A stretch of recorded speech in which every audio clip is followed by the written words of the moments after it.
देखिए, हमें शादी से कोई एतराज नहीं है, मगर हमारी बेटी शादी के बाद यहाँ नहीं रहेगी।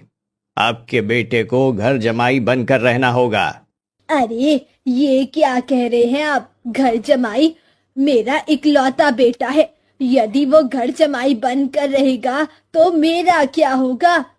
हमें आपके आने से कोई एतराज नहीं। आप चाहे तो आप भी हमारे घर पर रह सकते हैं, मगर मेरी बेटी सौम्या आपके इस घर में नहीं रहेगी। आपका घर तो शुरू होते ही खत्म हो जाता है। इससे बड़ा तो मेरे गाड़ी रखने का गैरेज है। आप कुछ भी कहे, मगर मेरा बेटा घर जमाई नहीं बनेगा। आपकी बेटी और मेरा बेटा एक दूसरे को पसंद करते हैं। उनकी खुशी में ही हमारी खुशी है। आपकी बेटी को कभी कोई तकलीफ नहीं होगी। मेरी बेटी बिन माँ की बच्ची है। मैंने उसकी हर जिद पूरी की है, वरना मेरी बेटी को कोई रिश्तों की कमी नहीं है।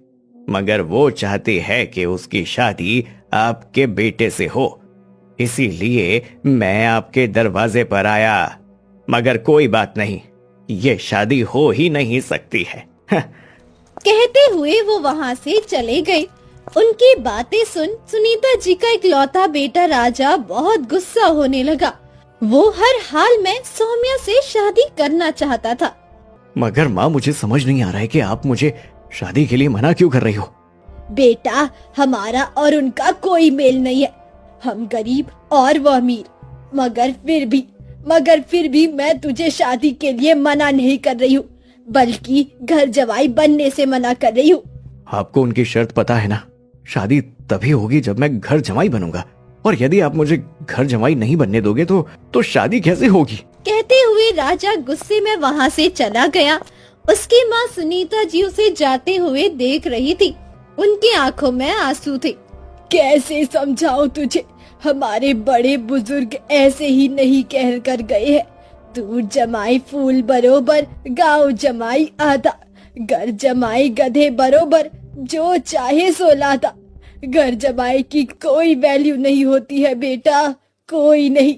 मगर सुनीता जी के लाख समझाने के बावजूद राजा नहीं माना और सौम्या से शादी करके उनका घर जमाई बन गया। सुनीता जी का मन बेटे के ससुराल में रहने का नहीं था, मगर बेटे की जिद के आगे वे एक बार फिर से हार गई। बेटे ससुराल में जब सभी रिश्तेदारों के बीच उनका गृह प्रवेश करता हुआ तो मेहमान कानाफूसी कर रहे थे। मगर ये बात जब सुनीता जी के कान में पड़ी तो उन्हें भी टेंशन हो रही थी कि आगे क्या होगा। उन्हें कुछ समझ नहीं आ रहा था। कुछ दिन तो सब कुछ अच्छे से रहा, मगर एक दिन जब सुनीता जी हॉल में बैठी न्यूज़पेपर पढ़ रही थी, तभी उनके समधी वहां आए और गुस्से में नौकर को बुलाने लगे। बंसी, ये सब क्या है? आपने यहाँ पर पूरे हॉल में न्यूज़पेपर फैला कर रखे हुए हैं। कोई मेहमान आएगा तो क्या कहेगा? हम लोगों को गंदगी में रहने की आदत नहीं है, इसीलिए आइंदा ध्यान रखना। यहाँ हॉल में कचरा नहीं होना चाहिए। ये कचरा नहीं है, आज का न्यूज़पेपर है। हम अखबार पढ़ रहे हैं। हम इसके बारे में बात नहीं कर रहे हैं, आपके बारे में बात कर रहे हैं। हमारे इतने सुंदर हॉल में आप इन साधारण कपड़ों में बैठी हुई हैं। यहाँ आप हॉल में मत रहा कीजिए।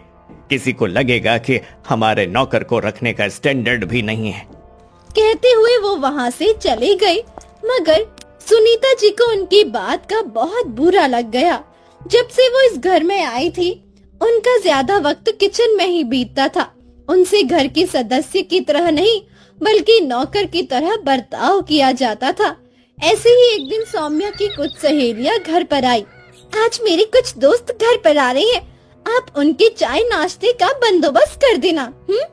वो तो ठीक है बेटा, मगर तुम मुझसे क्यों कह रही हो? अपने घर के बावर्ची से कहो ना। जो बात आपके हाथ के खाने में है, वो बावर्ची के खाने में नहीं है। क्या आप मेरी सहेली के लिए इतना भी नहीं कर सकती?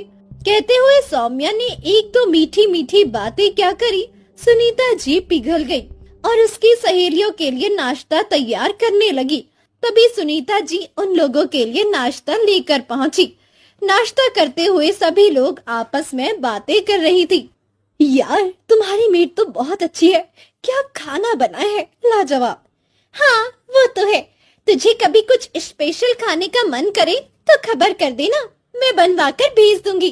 मगर सौम्या, मैंने तेरी शादी में देखा था, ये तो तेरी सास है ना, नौकरानी नहीं। सास कहो या नौकरानी, एक ही बात है। वैसे भी इतने बड़े घर के ऐशो आराम में रह रही है तो कुछ तो काम करना ही पड़ेगा ना। कहते हुए वो हंसने लगी, साथ ही उसकी सारी सहेलियां भी हंस रही थी। मगर सुनीता जी को ये बात अच्छी नहीं लगी और वो गुस्से में उनके घर को छोड़कर चली गई। सौम्या ने राजा से उल्टी सीधी बातें करी तो राजा भी उन्हें मनाने के लिए नहीं गया। जब तक हाथ पैर चल रहे हैं मुझे किसी की जरूरत नहीं है। राजा क्या समझता है कि मैं किसी काबिल नहीं? बिना बाप के बच्चे को छोटे से बड़ा कर दिया, क्या खुद के लिए कुछ नहीं कर पाऊंगी? कहते हुए सुनीता जी ने अपनी गृहस्थी को दोबारा शुरू किया। दूसरी तरफ राजा और सौम्या भी अपनी दुनिया में मस्त थे। मगर एक दिन अचानक सौम्या की तबीयत खराब हो गई। सौम्या, क्या हुआ? सब ठीक तो है? आहा, मुझे अच्छा नहीं लग रहा, पेट में बहुत दर्द हो रहा है, मुझे डॉक्टर के पास ले चलो। राजा उसे लेकर डॉक्टर के पास गया। सारी रिपोर्ट आने के बाद पता चला कि उसकी दोनों किडनी खराब है और उसे किडनी ट्रांसप्लांट करने की जरूरत है। नई किडनी? उसका इंतजाम कैसे होगा? डॉक्टर, आप पैसे की परवाह मत कीजिए। सौम्या मेरी इकलौती बेटी है, उसकी जिंदगी बचाने के लिए मैं कुछ भी कर सकता हूँ। देखिए, आपकी भावनाओं को मैं समझ सकता हूँ, मगर आप अपने किसी रिश्तेदार से बात कीजिए, शायद इंतजाम हो जाए, क्योंकि ऐसे डोनर का मिलना तो बहुत मुश्किल है। किसी और से क्या बात करना है, मेरी बेटी है, आप मेरी किडनी ले लीजिए। देखिए, आपकी मेडिकल रिपोर्ट वैसे ही खास नहीं है, आपको शुगर है, आपका बीपी भी हर वक्त बढ़ता रहता है, ऐसे में हम आपकी किडनी नहीं ले सकते हैं, तो आप मेरी किडनी ले लीजिए। ठीक है, आप अपना बॉडी चेकअप करवा लीजिए, हम डिसाइड करेंगे कि आपकी किडनी सौम्या जी के लिए सही रहेगी या नहीं। डॉक्टर के कहने पर राजा पूरा बॉडी चेकअप करता है। उसकी किडनी सौम्या की किडनी के लिए सही नहीं रहती है। सौम्या के पापा अपने पूरे रिश्तेदारों से बातें करते हैं, मगर कोई भी अपनी किडनी देने के लिए तैयार नहीं होता है। यहाँ तक कि वो कई रिश्तेदारों को पैसे भी ऑफर करते हैं ताकि कोई मान जाए, मगर उनके पैसे किसी काम में नहीं आते। सुनीता जी को जब सौम्या की तबीयत के बारे में पता चलता है तो वो तुरंत अस्पताल पहुंचती है। उन्हें देख सौम्या के पापा दुखी हो जाते हैं। मुझे माफ कर दो बहन जी, मुझसे बहुत बड़ी गलती हो गई। मैंने आपके बेटे को आपसे दूर किया तो अब देखिए भगवान ने मेरी बेटी को किस स्थिति में पहुंचा दिया। सौम्या आपकी बेटी ही नहीं, वो मेरी भी बेटी है, बहू है, मेरे घर की लक्ष्मी है।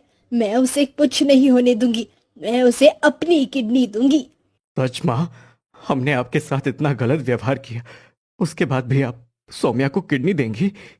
पूत का पूत हो सकता है, मगर माता कभी कुमाता नहीं होती। अपने बच्चों को तकलीफ में देख मेरे जीने का कोई मतलब नहीं है। किस्मत से उनकी किडनी सौम्या की किडनी से मैच कर गई और तुरंत ऑपरेशन हो गया। सौम्या के अस्पताल से छुट्टी हुई तो उसके पापा ने उससे कहा, मैं आज बहुत खुश हूँ, आज मेरी बेटी नई जिंदगी में अपने घर आएगी, अपने ससुराल। मुझे समझ में आ गया, बेटियों का असली घर उसका ससुराल ही होता है। सुनीता जी ने अपने घर को बहुत अच्छे से सजाया। तभी सौम्या के पापा भी वहाँ आए। राजा तो हमारा घर जमाई बनकर नहीं रह सका, मगर मैं तो घर ससुर बनकर रह सकता हूँ ना। आज से मैं भी यहीं रहूंगा। प्रिया के ससुर दुबई में काम करते हैं और 5 साल बाद वो अपने घर वापस आ रहे हैं। पूरा परिवार बहुत खुश है और उनके स्वागत की तैयारी हो रही है। तभी दरवाजे की घंटी बजती है और प्रिया जाकर दरवाजा खोलती है। नमस्ते पापा जी, आ गए आप? हम कब से आपके आने का इंतजार कर रहे थे। खुश रहो बेटा, खुश रहो। हाँ, फ्लाइट 1 घंटा लेट हो गई थी। अंदर आइए पापा जी। प्रिया की सास और पति भी वहाँ जाते हैं। देखते हैं कि ससुर जी के साथ एक औरत भी है। सभी लोग बड़े उत्सुक हैं ये जानने के लिए कि ये महिला कौन है, लेकिन सब जानने के बाद सबके पैरों तले जमीन खिसक जाती है। ये महिला कौन है आपके साथ? इन्हें पहले तो कभी नहीं देखा। हाँ, ये हमारी पत्नी है जानकी।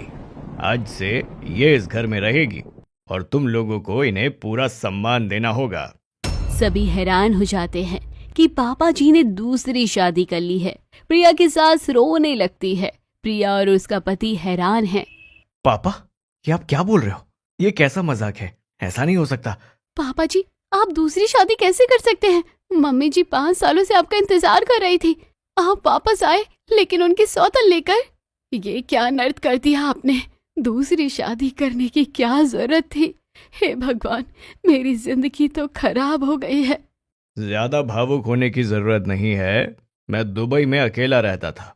मुझे भी किसी के साथ और सहारे की जरूरत थी, इसीलिए मैंने जानकी से शादी कर ली।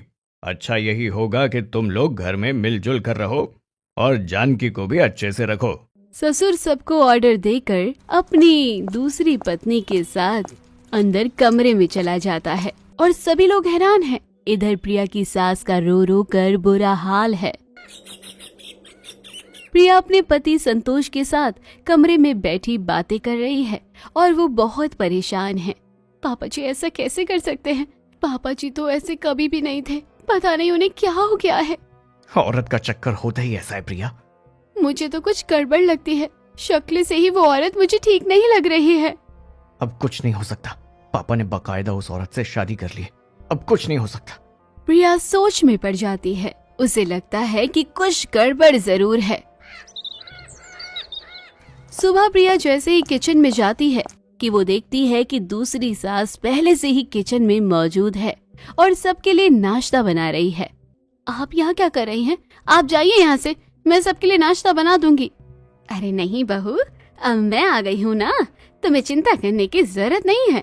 मैं सब कुछ संभाल लूंगी। पर वहाँ प्रिया की सास आ जाती है जो कि बहुत गुस्से में है। ये औरत यहाँ क्या कर रही है? मेरे किचन से बाहर निकलो, तुम्हारी यहाँ कोई जरूरत नहीं है। अरे बहन, कैसी बात कर रही हो? अब तुम्हारा पति मेरा पति है तो तुम्हारा किचन भी तो मेरा हुआ ना। हम दोनों प्यार से इस किचन में सबके लिए खाना बनाएंगे। कोई जरूरत नहीं है प्यार जताने की। मेरा घर बर्बाद कर दिया तुमने। अब क्यों दिखावे का प्यार जता रही हो? निकलो यहाँ से।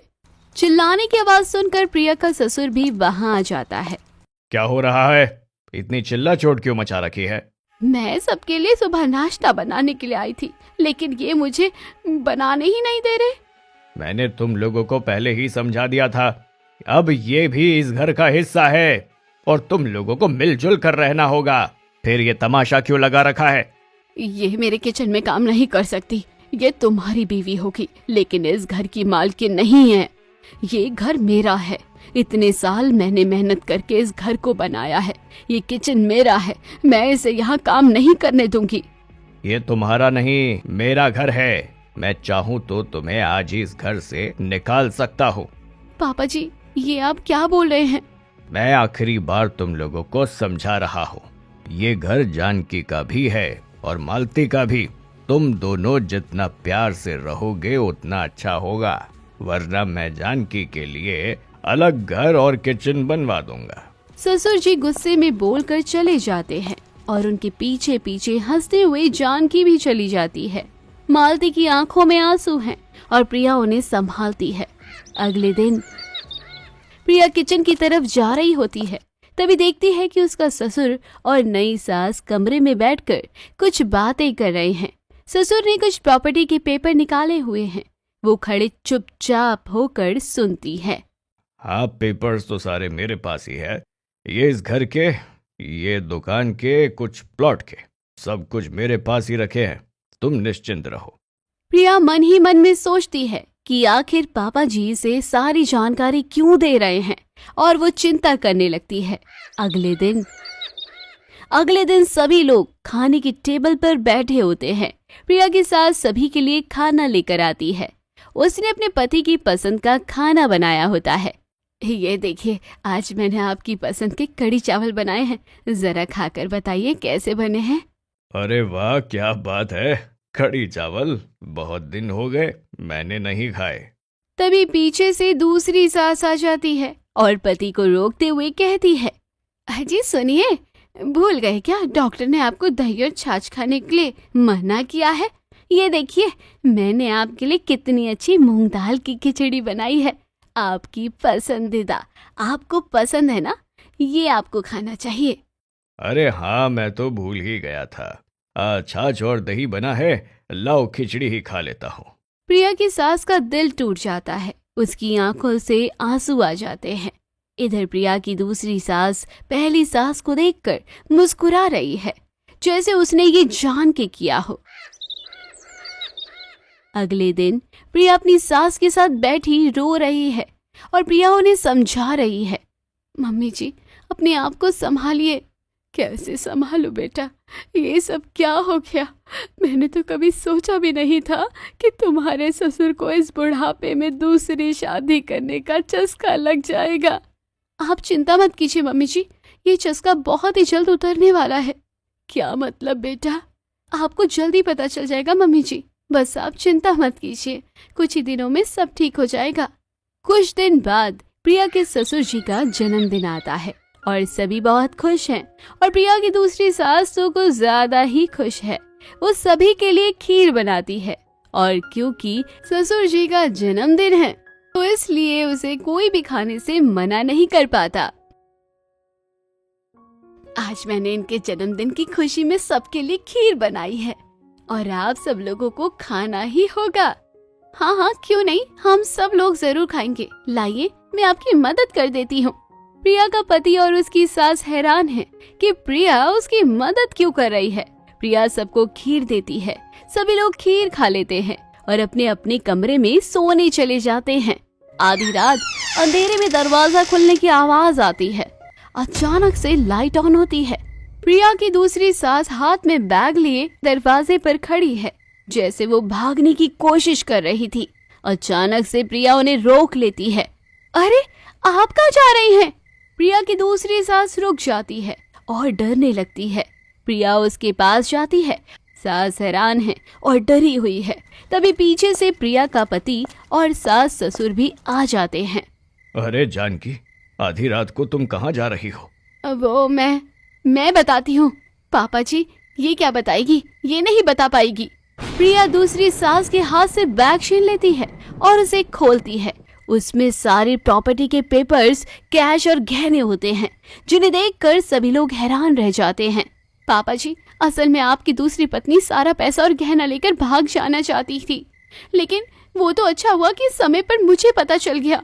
इन्होंने आज जो खीर बनाई थी उसमें नींद की दवा मिला दी थी, लेकिन मैंने इन्हें देख लिया था और इस खीर को बदल दिया, वरना उनकी खीर खाकर हम सभी सोते रह जाते और ये फरार हो जाती। तभी सभी हैरान हो जाते हैं। तभी वहाँ पुलिस आ जाती है। इंस्पेक्टर साहब, ले जाइए इन्हें मैंने रंगे हाथों पकड़ा है। पुलिस दूसरी सास को पकड़कर ले जाती है। इधर ससुर को पछतावा होता है। मुझे माफ कर दो मालती, मुझसे गलती हो गई। आपकी गलती नहीं है पापा जी, जानकी एक गिरोह से जुड़ी हुई है और इन लोगों का काम ही यही है, लोगों को फंसाना और उनकी प्रॉपर्टी लूटकर भाग जाना। सभी लोग उनको माफ कर देते हैं और हंसी खुशी साथ रहने लगते हैं।